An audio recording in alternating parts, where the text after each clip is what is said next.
this point. Rebecca, I'll start with you. So for the most part, I've enjoyed it. It's kept me kind of guessing, like what is really going on. Like I feel there's a lot of subtleties that I think are finally coming to a head. I've enjoyed, Negan, is he a good guy? Is he a bad guy? It's just, especially in our chats, it's been so intense. But it's just been fun to just read and, share a tidbit here and there. But overall, I have enjoyed it. I feel like Maggie is very different in this series. Negan is still kind of the same inconsistent asshole, I'll say. But yeah, otherwise, I've enjoyed it. I've enjoyed the podcast, hearing some familiar voices and some new ones. That's been really fun. Yeah. Maggie's a story in this episode for sure. We'll get to it. Kara, how about you? What have your thoughts been so far? Yeah, I mean, I think I'm trying to decide how much of my enjoyment of the show is because I'm actually enjoying what's happening, or I was just, there was like a Walking Dead size hole in my heart after the series ended, and Fear the Walking Dead absolutely did not fill it. So it's been fun. And especially last week, seeing Simon return, I was grinning nonstop. So I keep going up and down with each episode. But overall, I've enjoyed watching it. I still have the same issues with Negan as a character as I always have, but I'm still sucked in and eager to see where it's going. So I think that's a win. Yeah, I definitely get all the criticisms and concerns on Negan on the series. You mentioned having the Walking Dead hole that, and Fear definitely not filling that hole for anybody at this point. So yeah, and it's been very interesting for me too, because I'm trying my best. I'm a fan of Negan as a character, and even before this series started, I questioned, is it because I like the character? Is it because I like the actor that's portraying the character? Like, I was having trouble deciding. So I tried going into this series as best as I could, completely divisive, like not picking a side before I go in, trying to balance, is he working towards that redemption? Is he still the same asshole that, as you put it, Rebecca, that he's been before? And, hoping to kind of make a decision about where I feel about Negan by the end of this season. And I'm saying season now because this episode gave me big hope and at least implication that I feel like we're definitely getting a second season of this. Yeah. There's some vibes of possible continuity there. Yeah, for sure. So I feel like I'm a little closer to making my decision and my judgment on Negan. But I'm waiting to make it until the end of next week before I make the final decision. And even then, I might not be completely decided.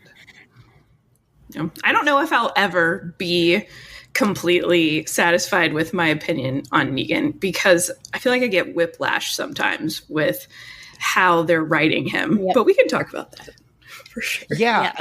And I'm with you on that one too. And I just made an interesting kind of comparison in my mind for those of you who are aware of me and other podcasts that I host. I also do Revisited with Kristen, in which we talk about Lost. And my favorite character on Lost is Ben Linus, who is another one of these very he's another one of those very complicated. Is he good? Is he bad? Do you root for him? Do you root against him characters? And I've always been drawn to those characters, and maybe that is why I'm a fan of Negan. I can see that. And I absolutely love Jeffrey Dean Morgan, and that comes through sometimes. And obviously Negan is charming and sometimes and funny, and I like that comparison with Ben Linus, because anytime Ben was on my screen with Lost, I ate up every second of it. So I like that. Yeah. That might help because you weren't. So that might help I was gonna you say Negan a little better. Yeah. Yeah, like you didn't really know where they were going, like yeah, especially like Ben. I remember him just being very like straight faced. You really didn't see much emotion on his face, so you didn't really know like, okay, are we gonna something good coming out of this, or is something bad coming out of this? And I think that's the same with Negan. Like he's flaky, like he's very whatever's in this moment, whatever's convenient for me is what I'm going to do. Every once in a while, he'll have a conscience and act on the conscience, but he's still in it for himself for the most part. And I think, yeah, he's unpredictable. We don't know what he's going to do. And I think that's part of what's exciting about him is we don't know if we're going to get asshole Negan or hero Negan. Yeah. So, and again, like, that's why I wish I would have thought of it sooner, to be completely honest with you, is that comparison to Ben Linus is because, and I swear this was not an attempt to make a cheap plug to have people go listen to Revisited. It's okay if it is Ben, own it. It's okay. It's okay. That was not the plan. But yeah, like Ben was always a character that I just, like you said, anytime he hit the screen, I ate up everything that he did. There were times that you rooted for him. There were times that you rooted against him. There were times that you felt sorry for him. Mm-hmm. And I feel all those same things with Negan. With Negan, yeah. Yeah. So it's interesting. But let's add another layer. Yeah, let's get into the actual episode though, because there's a lot happening in this episode, especially for it being a penultimate. And if it's all right with you guys, I want to kick off with my only complaint with the episode. And that is, being a penultimate episode, I felt like this episode took a little too long to get into what this episode was about. I did not take any notes about this episode for at least 10 minutes into the episode because I had nothing to take notes on. Mm-hmm. Yeah. I would say that's fair. I mean, do you guys feel I took notes, but it was not plot related. Oh, okay. Yeah. Like it had nothing of any substance. My notes were purely from just, picking something out that I thought was interesting. But I feel like the most impactful part of the episode was the last, even just 5 minutes, 5 to 10 minutes. Oh, yeah, we will definitely get to the last. It was very like Yellow Jackets. Like it was just like, okay, where's this going? Where's this going? And they just bam, ramped it all up. Pop. We're like, whoa, what is happening? Yeah. We will definitely get to those last 5 minutes, because those last 5 minutes, it was the first time in a long time, I think, even for a Walking Dead series, including Walking Dead proper, I don't think I had a reaction to what was happening since Sophia coming out of the barn. Yeah. Wow. Yeah. It was one of those. Yeah. It was one of those. What? Holy shit moments. Yep. That was it was like the big reveal. And I don't think I've had that kind of a feeling for The Walking Dead since, again, Sophia. I hate bringing that up because that's still a gut-wrenching scene. Drama. But we're getting ahead of ourselves. We'll get to that.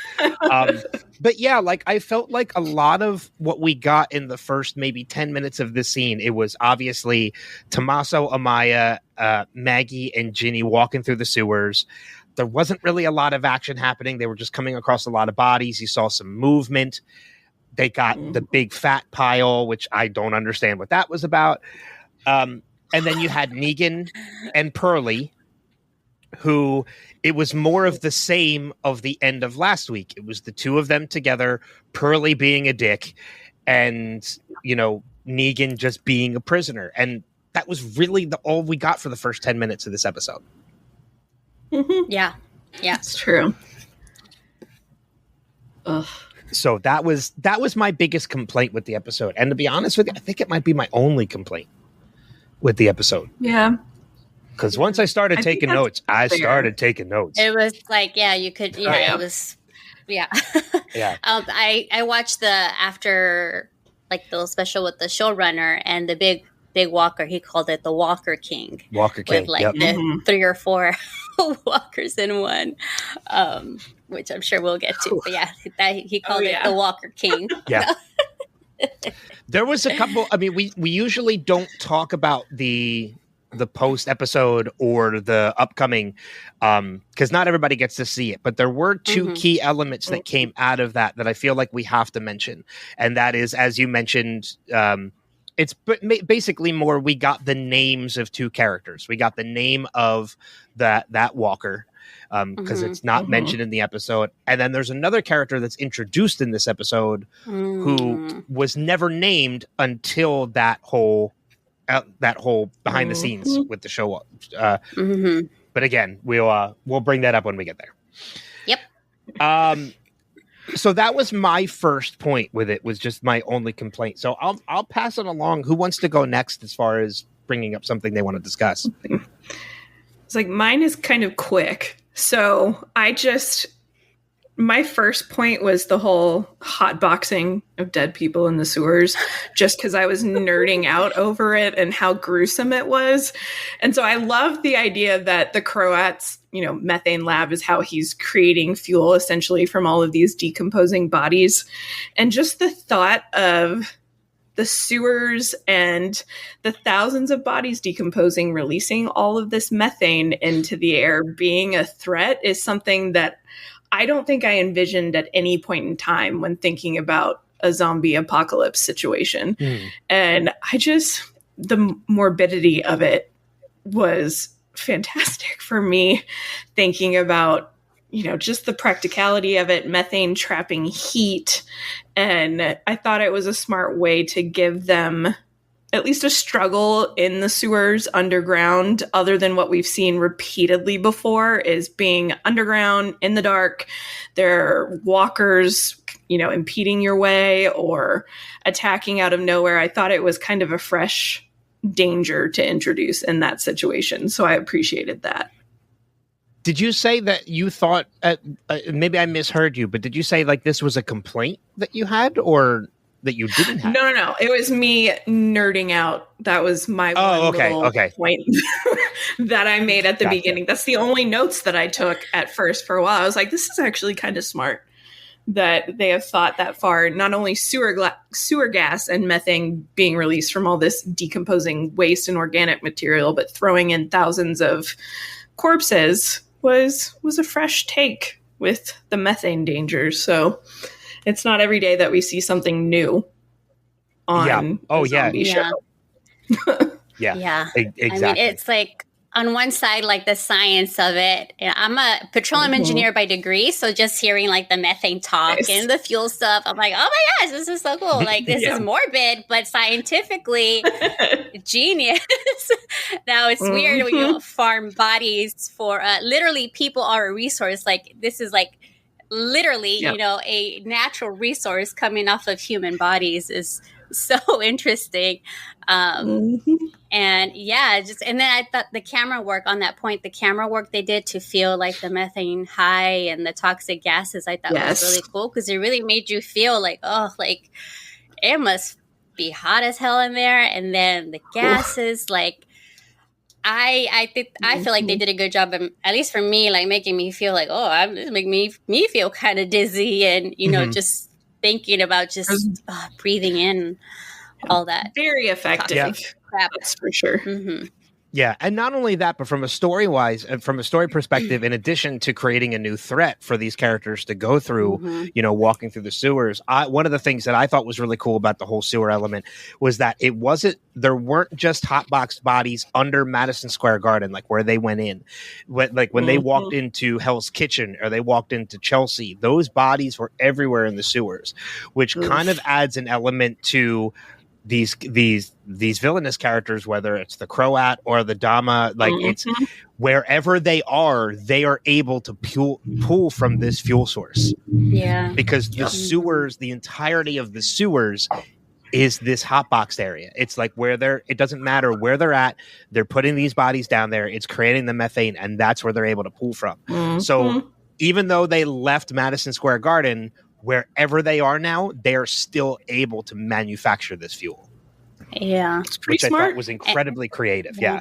And it also explains how, we saw the first couple episodes, the trucks and like the Thanksgiving Day parade, they're herding all those walkers probably into the sewers as, what did he say? What did Tomas say? Feeding the beast or something like that. To create energy. Yeah.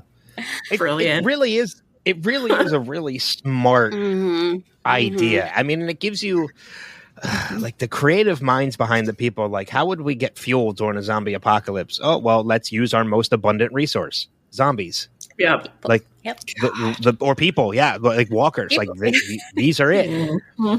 Yeah. So, and I don't know what's scarier, the fact that people could actually do that during an apocalypse, or that there are writers that think of this kind of shit. I know. I would have loved to be a fly on the wall for that conversation in the writer's room. Yeah. I think of like, hydrocarbons come from, millions and millions of years ago, dinosaurs and all your organic material. And I'm like, oh, and millions of years, if the earth is still here, like cemeteries are going to be oil and gas reserves. Like, like our bodies will essentially... I don't want to think about that. But that's just that. where my brain goes, because of just what I've studied, like it's the circle of life. Yeah. The zombie apocalypse just was a catalyst. And took millions of years out of the equation. Well, I mean, look, I'll put it to you this way. I've already decided in my life, my ass is being cremated. So now it's nice to know that at no point in the future will I ever be like fueling somebody's iPod,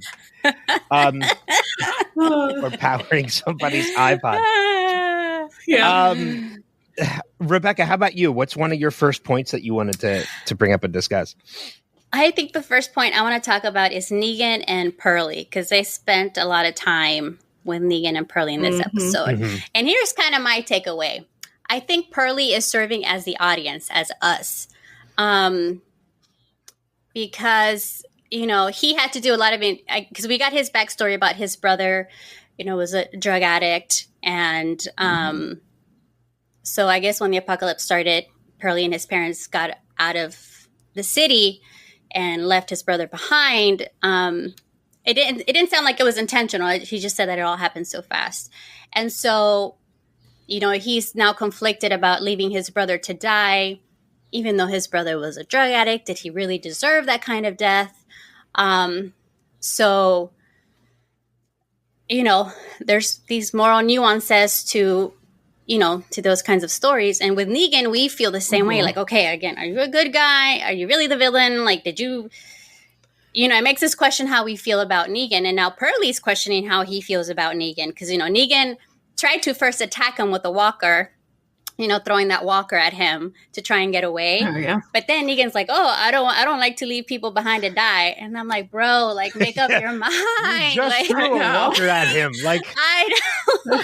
It's just like, bitch, yes, you do. I know. Like, I could refer you to what episode, what season that you left people to die. But anyway, I think it's Pearlie's acting more like us. Like, he doesn't really know how to feel about Negan, because now Negan kind of tried to save him after he attacked him. Like, it's really complicated feelings. And I think that's kind of what I took from it, is like, because I think the writers know how we feel about Negan, how conflicted we are about Negan as a whole. And I think a lot of it is, Ben, you were saying, is it really Negan that the character that I like, or is it because I like Jeffrey Dean Morgan? And like, I think when I started enjoying Negan was like, I started following Jeffrey Dean Morgan on socials and stuff, and saw him like as a person. I'm like, oh, he seems like a really cool dude. Like, they own a farm, and like seeing he had a baby in his carrier, and they're out there like feeding the goats and the pigs and stuff. And I'm like, he's a good guy. He owns an ice cream parlor. Like, how could you not like somebody like this? Yeah. I know. So then it made me see like Negan in a different light. Like, okay, I like the actor, so I want to keep him around. He's not bad looking either, so I'll take that too. And so That's true. So the writers know how we feel about Negan, and I think Pearlie was a tool to like represent the audience. We hate him, we're after him, we're trying to capture him, and we want to bring him to justice. But now he's doing this where he's helping Maggie, he's trying to protect this girl Ginny, and now like he saved me. In Pearlie's words, he saved me from the Croat, and then tried to attack me with a walker, but then he's trying to save my life. So, that was kind of the first thing I took away from that. And I think we are supposed to be in the same position as Pearlie when we hear Negan talking about, killing those magistrates that Pearlie is after him for. Yep, he's essentially saying, like, if you would have seen what they did to my wife, they almost killed her, you would have done the same thing, which is, again, like, being like, no, like, he did something terrible, but he had a really good reason. Like, that kind of is related to one of my points later on, using women especially, and, like, teenage characters, vulnerable characters, to get us to, relate to Negan more and trust him more. And you could see Pearlie kind of being like, oh, well, that's interesting. And did anybody else think of Otis and Shane when Negan screwed that walker at Pearlie? Like, it is not the same. That was the very first thing that popped into my head. And then the callback of do not open dead outside when Negan was trying to get away from him instead of inside. I was like, I appreciate the winks, the cheeky winks. Yeah. From the writers. Yeah. the little Easter eggs reminding us where the show has been and such. Yeah. Gosh. Because people were conflicted about Shane, shooting Otis and leaving him to die to get, to save Carl. And in this instance, Negan is essentially a prisoner of Pearlie's, and he's trying to escape. He wants to get back to Maggie, help save Herschel. And I was just like, damn it, I am conflicted. Like, it worked. I know. So I hate you, but then you make me like you sometimes. Like. Yeah, I mean, I definitely hear everything that you guys are saying, especially about Pearlie, because like I have it in my notes too about this. Is that I've made no qualms about Pearlie as a character for the past 4 episodes of this series. I have not been a fan of Pearlie. I've felt like he's just been a thrown character, like a character that just is thrown in there, that if you took him out of the story, it doesn't change any of it. He felt like a wasted character to me. It's not until this episode that I really feel a little bit differently now about Pearlie. I feel like everything that him and Negan have gone through has kind of humanized Pearlie a little bit. I called him Hurley. My mind's still on Lost. But yeah, like I feel like we kind of got an actual backstory and character now with Pearlie. He's not just a fill-in with everything that's happening. And I found it really interesting that I think one of the things that kind of drew me into Pearlie, finally, it only took 5 episodes, is that Pearlie is seeing, it seems like for the first time in his own life, he is finally seeing shades of gray. He has never seen shades of gray, even when it came to his own brother. He never really saw shades of gray until he went and he saw his brother. And now he's seeing the way Negan is behaving with him. Negan is saving his life. And I honestly do think, and maybe this is me just coming to Negan's defense, the whole tossing the walker at him, I feel like I don't think he ever did it intending for that walker to kill Pearlie. It was more just a distraction. Yeah. Slow him down. Yeah, I would agree with that. So he could get away. I don't think he would, if he tossed that walker at Pearlie, he wouldn't have run if he felt like that walker was going to take Pearlie out.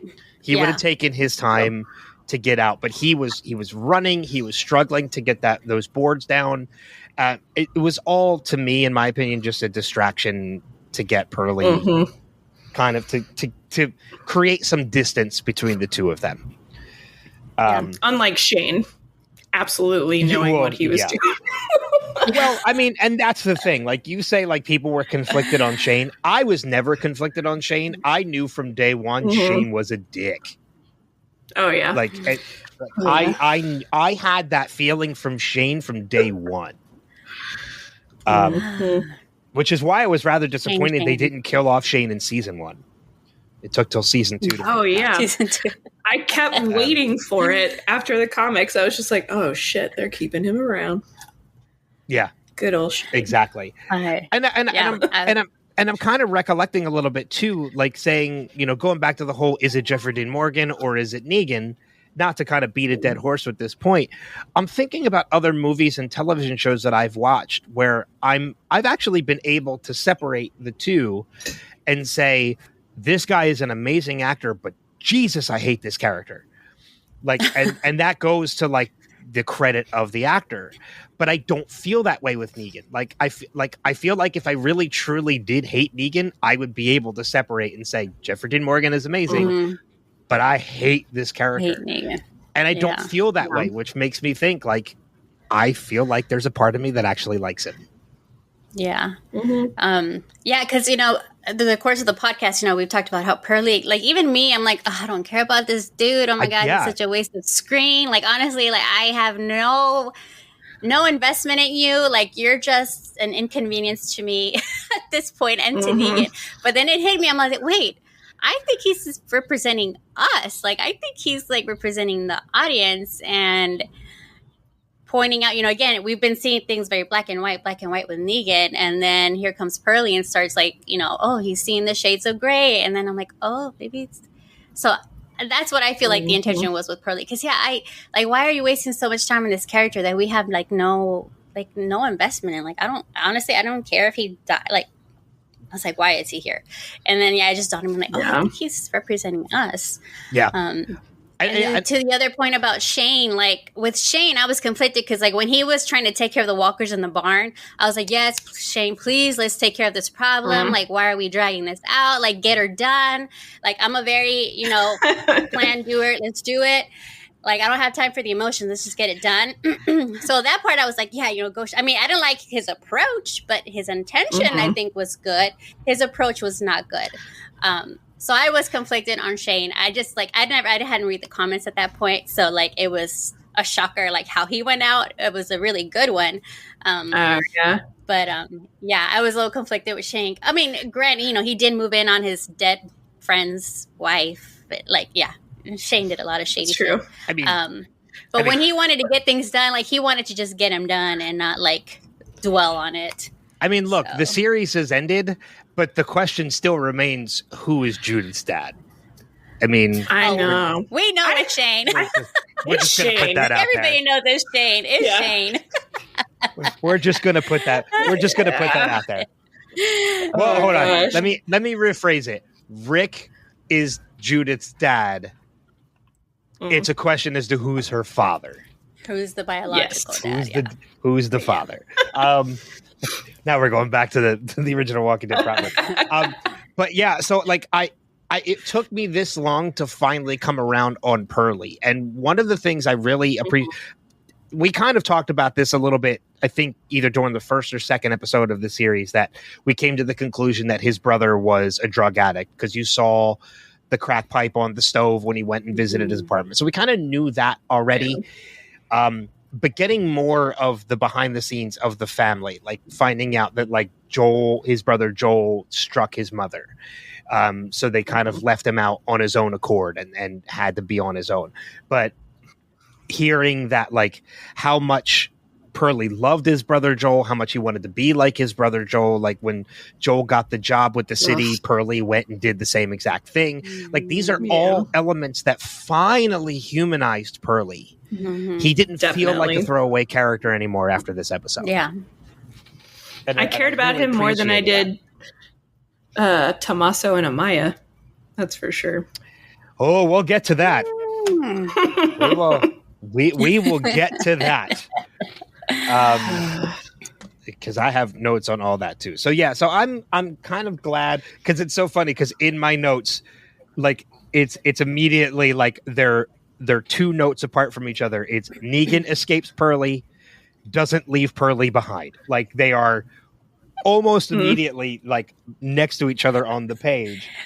And it's like how quickly that happens. And that's the whiplash Kara was talking about. Yeah. And not only that, but I feel like it finally putting Pearly and Negan together felt empty up until this episode, because now that we have the backstory and now that we have the feeling for Pearlie, now it adds more to Negan. Because even Pearlie says, like, why are you helping me? And Negan's like, damned if I know. Like, he doesn't even understand why he's doing things that he's doing. And I think it finally clicks with Negan how much he wants to be a better person, because there's that whole story that he tells Negan when they're sitting in the bus. And the final scene of that is the close up on Negan with tears in his eyes. We have never seen that from Negan. Yeah. So I think it took Pearlie. With his wife's death? I don't remember. Maybe he did. I don't remember. I remember him pretty distraught, but I don't remember if he cried or not. Yeah. I remember him having to kill her relatively quickly, so that may have gotten in the way. Well, this might also be reading into things a little bit more, too. But I think one of the things that kind of adds to the emotion of why Negan was finally breaking down, like he had those tears in his eyes listening to Pearlie talking about shades of gray, like there's good, there's bad. It's all about the way you picture everything, and getting emotional because he's realizing like how much of a better person he wants to be. Look at where he's at. He's in a school bus. He's in a reflection of a former life before all of that. And Pearlie even says it, like, how'd you know about like the first, gym teacher. He's being reminded of the person he used to be before Negan. That's a good point. I just have such a hard time with Negan being portrayed now as a good guy, and I'm all for him trying to actually redeem himself and become better, but I feel like there's like a fine line between good writing to show growth and change to manipulative writing, where they're using certain tools to make us, forgive him a little, feel a certain way, appreciate him. Yes.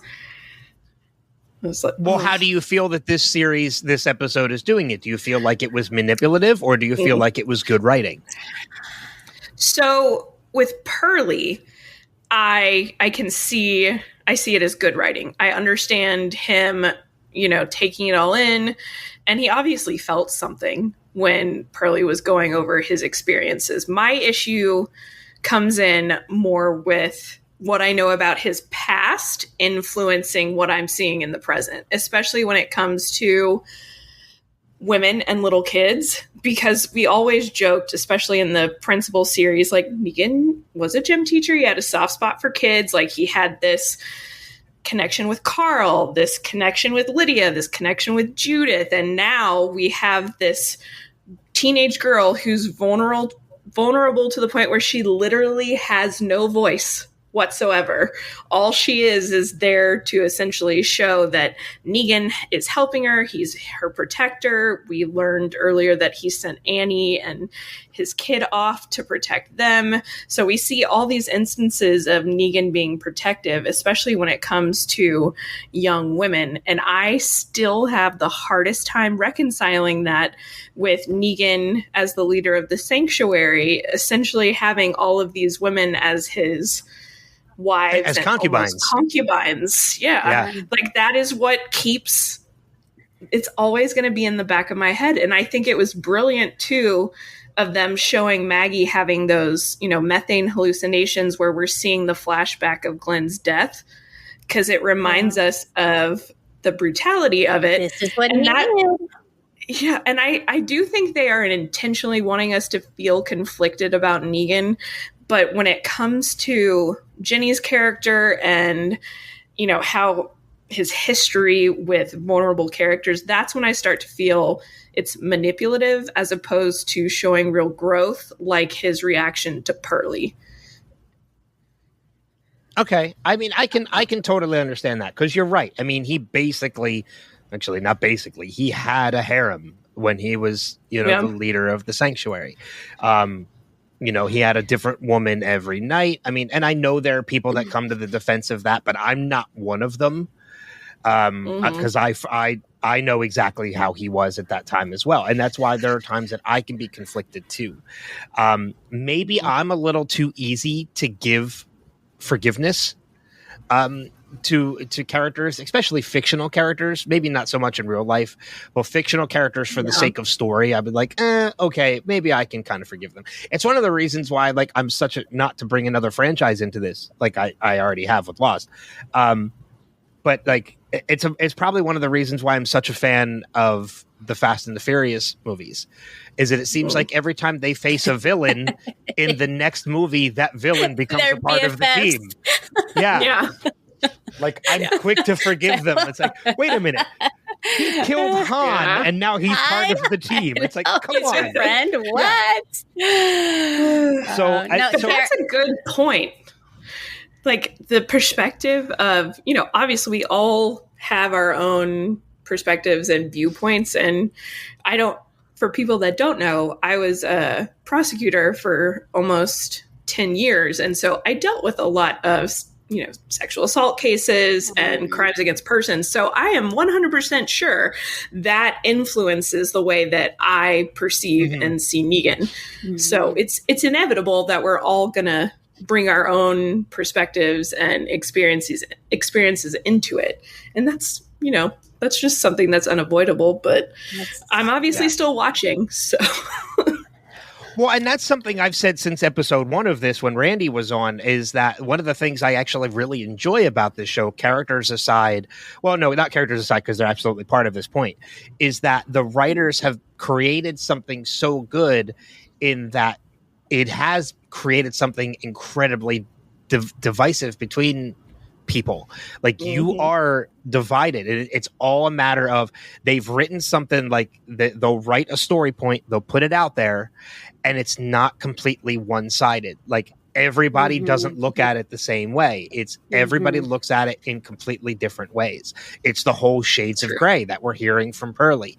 This story itself has shades of gray. Oh, absolutely. And it's a matter of how you look at it and where you fall in that.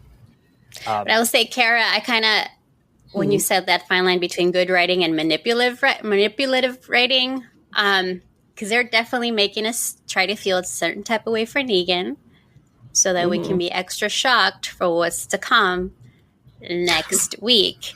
So sometimes I do feel like, kind of like, yeah, I feel almost manipulated into feeling a certain way about Negan, like, because we know what's about to potentially happen next week, and it's going to be, like, it raises the stakes a little bit, because, I feel like a lot of us are going to be like, okay, so the next point will be, what Maggie's true intention is, which I called, like, from episode 2. Like, I had a feeling this is where it was going. So they want us to feel a little bit more attached to Negan before, like, what is Maggie doing? Oh my gosh. I can see the whole Negan shedding tears, like, in the bus, being emotional. That part I can absolutely see as being manipulative writing. You make a character cry, you're basically telling everybody, oh, feel sorry for this character. You should cry with him too. That I understand.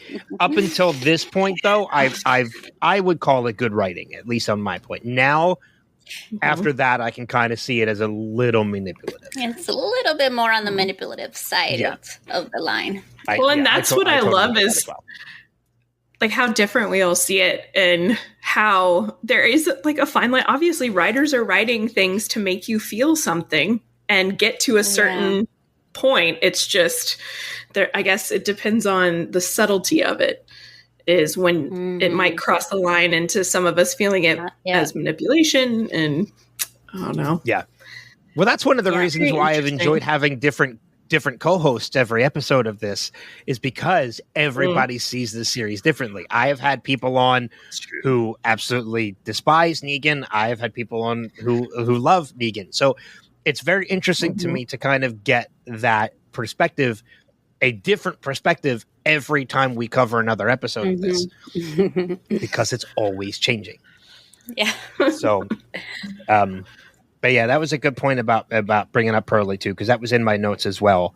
I wanted to talk about him, so I'm glad I don't even remember now at this point who brought him up.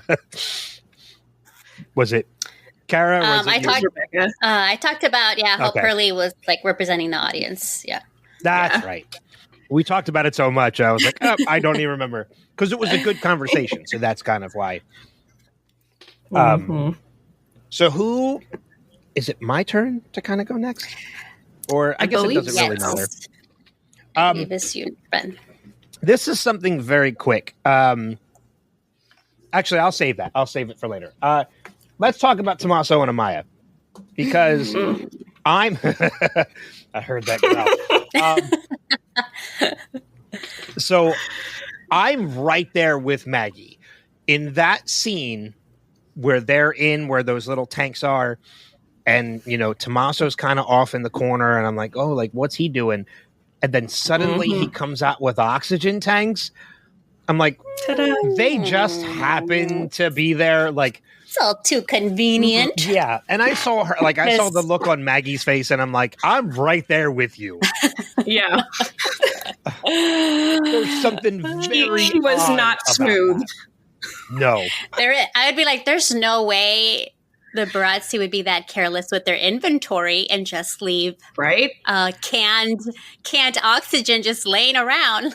Yeah. That's really bad inventory. It's very valuable. Yes. Yeah, exactly. So I was the same way. I'm like, there's no way the Barazzi just left oxygen tanks down there unless they were left specifically for someone. In which that wasn't even the case. He had him in his bag the whole time. And I was really glad Maggie called him out on it, because it added a new element to this character of Tommaso, kind of turning Tommaso and Amaya against each other. But then again, we go back to the whole shades of gray point, is that when she calls him out on it, and he comes up with his reasoning behind why he did it. He wanted safety for him and Amaya. He wanted his people to be safe. He didn't know, that all of this was going to happen which, I mean, come on. If you didn't know this was going to happen by giving up locations of your hideouts, you're just ignorant. What did he think was going to happen? Exactly. That's what I want to know. Yeah. They're just going to peacefully show up and demand property or something and go on their way. Well, I think part of what kind of it comes down to is we find out that one of the things that the Croat promised Tommaso is that he would find him a place to live. That being, which this was the actual little point I was going to make up, what we've been calling like Hilltop 2 actually has a name, and it's the Bricks. The Bricks. Yeah. We get that name for the first time. And it was very interesting too, because it was kind of, we saw a little bit of a struggle, an inner struggle within Maggie when they're having that conversation. And he mentions, like, he promised me a safe place where they have homes with kitchens, and it's very safe because it's all built by bricks. It's all made of bricks. And it clicks with Maggie. That's where she lives. But it also clicks with Maggie, and again, this is me maybe reading into it. The Croat promised Tommaso the same thing she has been promising other people. She's promised that to Ginny, and she also promised that to Amaya in this episode. She now compares herself to the Croat. I just processed that in real time. Man. She is now realizing how similar to the Croat she is, because she's promising the same thing he is. And as we're watching Negan kind of have this little bit of redemption arc and softening, we see Maggie slowly taking this turn and processing. This was, man. Excuse me. This is one of the points I made last week, is that in order to make Negan a more likable character, or more relatable character, in that using two characters that are so diametrically opposed to one another and on polar opposites of each other, you have to find a way to bridge the gap and bring them closer together. This episode does that in a dramatic sense. Because before this, it was Negan's been doing good things, but Maggie's kind of holding still. She's making little things, like there was the whole burning the dinosaur, which we kind of says like, oh, that's kind of sacrificing Ginny for the sake of, herself. It's a selfish act. It brings her a little closer to Negan. Negan's definitely moving faster towards Maggie than Maggie is towards Negan. This episode, she took the fast lane towards Negan. Escalated quite quickly. Especially with what we find out at the end of this episode. Yes. But so we know Maggie did not end up burning the dinosaur. She wanted to, but then she must have backed out last minute and did not burn the dinosaur because she still had it in her bag. Did we see it in her bag? Yeah. Okay, he was looking for something, and you kind of see it up to the side, and Ginny definitely. Okay. Ginny noticed. That's when she clocked it.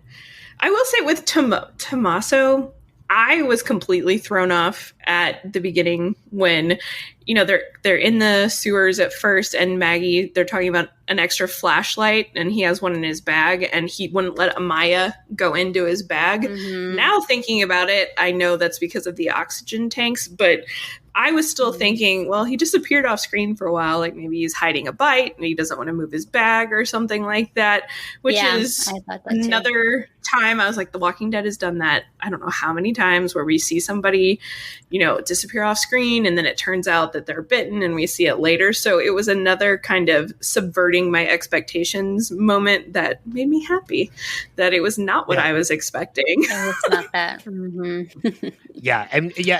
So getting back to my point about Tommaso, like, and everything being shades of gray, like this is one of the things I actually kind of like,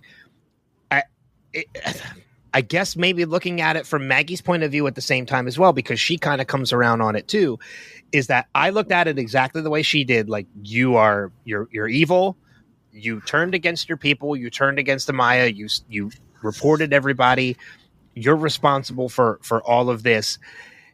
And then the script kind of flips when you kind of realize he had good intentions on what he did. There's the shades of gray. It wasn't a good choice, but it had good intentions behind it. You can understand. And I kind of came back around on Tommaso again, so that by the time he does meet his ultimate death in this episode, along with Amaya, unfortunately, I felt bad. I was sad. I was sad for Tommaso, especially considering the fact that when he's dying, his only concern is Amaya. That was sad. Yeah. He just wants to know if she's okay. Yeah. For one, I really enjoyed them because my daughter's name is Maya. So when I was watching one of the episodes and my daughter heard, hey, her name is my name. So she was all excited that a character had her name in mommy's favorite zombie show. So I was like immediately already attached to Maya because that's my daughter's name. And then for me personally, like seeing another Latina like represented was a huge win for us. And I really enjoyed Tommaso's character too. But yeah, this episode, I was like, he's acting a little shady, but okay. I feel like he was just so desperate and hopeful. Like, Amaya was very like, we got to retake our home. Like, I feel like at some point you got to count your losses and figure something else out. And I feel like that's what Tommaso did. Like, he's just, especially after being tortured by the Croat, he was probably like, is this fight even worth it anymore? Like, let me do what I can do just to at least save the one person that I love. And again, his intention was good, but his approach was unfortunately not. And you can see, like, I rewatched it a couple of times when they pan from the top and you see like there's like two pools or whatever. You can see Tommaso up to the side, like start opening his pack, and then the camera goes over to Maggie. So it's pretty clear on second watch that he's being doing something over here on the side in his pack. He's being sketchy. Yeah. And one thing, when you think about it too, like we have been, in this universe watching our kind of core people from the initial Walking Dead go from being out there just surviving, to the prison, to Alexandria, all these established locations. And when you think about Tommaso and Amaya and their group, like, he indicated that they have kind of just been moving from place to place and surviving for the 15 years since the apocalypse has started. Yeah. So that kind of carrot that the Croat dangles of an established community with schools and food and, security must have been so tempting to him. So enticing. I can't imagine how enticing that would be after not having anything like that really for 15 years. Yeah. Well, so definitely shades of gray. But also having that carrot dangled in front of you while being tortured. Like, you're at your weakest moment at that point. So you're going to do whatever it takes to get out of it. Exactly. So, I mean, again, I came back around on Tommaso. I totally understand why he did what he did. Like you said, Rebecca, like, his approach was horrible. And he was a little gullible in believing what he believed, but the carrot that he dangled was real. The bricks was real. That's the other side. Yeah. So, it's a matter of perspective too. Like, you got to think about that, in that would the Croat have actually given him what he promised? Right. He didn't promise him. He didn't make up something. Yeah. He actually told him about something that was, that was tangible and real. So, I don't know. That's the only beef aside from Tommaso being the sellout is the way that they died. Like, some people that have survived the apocalypse for this long, and then the way they went out, like, for Amaya, I feel like she could have gone out of it, but I think she was so shell-shocked and heartbroken by the discovery that it was Tommaso that sold him out, that I think she just kind of almost gave up in the moment, because I think she was still in shock. Because I feel like, I'm sure they've been in those situations a million times and they've gotten out of them. So for her to go out like that seems like, what is the turf that Karen said one time? A nerf, when you make someone weaker for a plot point. Yeah. Because I feel like she could have gone out of it, but the only thing I can think of is she was so shell shocked and heartbroken by what Tommaso did that she just kind of didn't have it in her to fight back. I forget who exactly it was, but we did get a piece of feedback in one of these episodes. Somebody saying, how long has this apocalypse been going on? But yet sometimes you get caught up in these easy situations that you should already have it ingrained in you to know how to get out of. And we do kind of still see that, but I feel like that's more for the sake of creating drama for the story. Like, it's not, I don't think it necessarily, because, I mean, look, it's been 14, 15 years since this happened. All these characters have very clearly lived through it the entire time, Maggie especially, that you're right. In a realistic world, you'd either be dead or incredibly good at surviving. Like, to the point where you would not get caught up in these situations like this. But even Maggie in this episode, granted, the walker she goes against is the Walker King, or whatever they call them. I mean, I saw that thing and I'm like, Jesus, what the hell is that? I was like, what the fuck is that? And I absolutely, don't get me wrong, I loved it. I was like, we got a new walker. But anyway, I do see the point that you're making, though. You're right, but I do agree. I think Amaya was very caught up in the entire situation. Even when Maggie told her, when Maggie tried to offer her help, are you okay? Here, you should take this, trying to give her oxygen, and she turned it down. She's in her own world at this point. She's kind of shut off from everything. Definitely. So I do feel like she was probably caught off guard. Yeah. And then Tommaso was so worried about Amaya that his guard was down, and he got caught. So I feel like it's easily explained how this happened, and it is unfortunate that it did happen. But I think you can explain it. They were off their guard, and look, it happens. Yeah. I was sad to see them go. I was too. Which it's gonna suck, because those actors are gonna be like, wait, we got renewed for season 2? But then again, if you get cast in a Walking Dead series, you should know it's any point. Yeah. It's kind of like Game of Yeah, Thrones. yeah. You are any day you can get that script writing you off the show. So, but we'll see. Yeah, so I just did want to talk a little bit about Tommaso and Amaya, because even like I said, even Maggie comes around on Tommaso again. I think because she maybe kind of understands it a little bit, and even though she's having those methane fume, like she's ready to pass out. They're all under. Yeah, she's still going over to help Tommaso and give him assistance in moving bodies so they can get out. So yeah, I get it, and I like Maggie. I kind of came around as well. Yeah. So, who wants to go next with another point? Let's see. I mean, I can go next. My next point was basically the introduction. We get to see the Dama and see that the Croat is essentially not, the head bitch in charge. It's somebody entirely different. It's Darlene Snail from Ozark. Yes. I haven't watched Ozark yet. Bad bitch in charge. Yep. That was one of those I had to stop and go into IMDb to remind me who she was, because it was going to drive me crazy.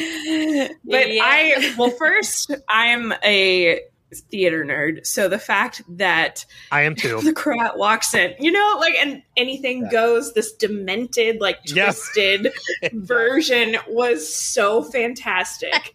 It's just so perfectly dystopian. And I loved it. Not to interrupt your point, I'll let you get back to it, but there was one piece of this scene. So I'm very familiar with New York City. I go to New York City often. The King Francis Theater does not exist. It was made up for the series.